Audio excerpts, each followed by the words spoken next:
चिंता जताई थी? निश्चित रूप से परम पूज्य सरसंघ चालक जी या सबकी साधु समाज की या अन्य लोगों की या वरिष्ठ नागरिकों की सबकी ये चिंता है, क्योंकि कई जगह देखने को आ रहा है कई परिवारों में तो बच्चे ही नहीं हो रहे, शादियां बच्चे लेट कर रहे हैं और परिवारों में उनका साथ नहीं हो रहा और उसके कारण परिवार के कुटुंब खत्म होते जा रहे हैं। और इसलिए 3 बच्चे होंगे तो स्वाभाविक रूप से उनमें बहन का भी जन्म हो जाएगा, तो भविष्य में वो बहन किसी की बेटी बनेगी, किसी की बहू बनेगी, किसी की मौसी बनेगी, किसी की मामी बनेगी और ये रिश्ते किसी की बुआ बनेगी, ये रिश्ते कायम रहेंगे। और इसलिए 3 बच्चे होना कोई अपराध नहीं है, ये होना ही चाहिए और अच्छी बात है।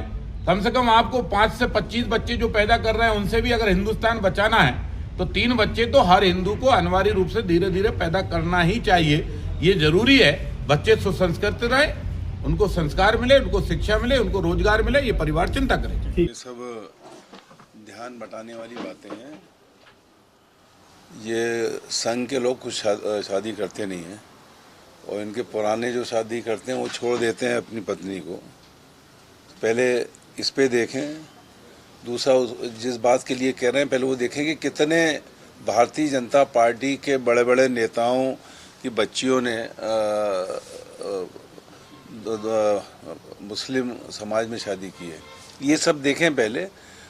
और दूसरा हिंदू राष्ट्र की बात करते हैं, एक के बाद एक बांग्लादेश के अंदर वहाँ कत्लेआम हो रहा है हिंदुओं का, उस पर बीजेपी की सरकार, संघ की सरकार कोई स्टेप ले नहीं पा रही है। अगर श्रीमती इंदिरा गांधी होती इस समय तो मैं समझता हूँ उनकी जान बच सकती थी, लेकिन हिंदुस्तान में ही आए दिन हम देखते हैं महिलाओं बच्चों के साथ रेप हो रहा है, गैंग रेप हो रहा है कहीं और कत्लेआम हो रहा है, उसमें कहीं रोक नहीं है। ये केवल फिजूल की बातें हैं, केवल ध्यान बटाने की। ये 70 साल हो गए, 75 साल, ये जो चीज़ें ये कह रहे हैं क्या हुआ आज तक?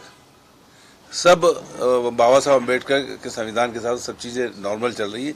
ये शादियां ज़्यादा करो, बच्चे पैदा करो, ज़्यादा बच्चे पैदा करो, ये केवल ध्यान बटाने वाली बात है।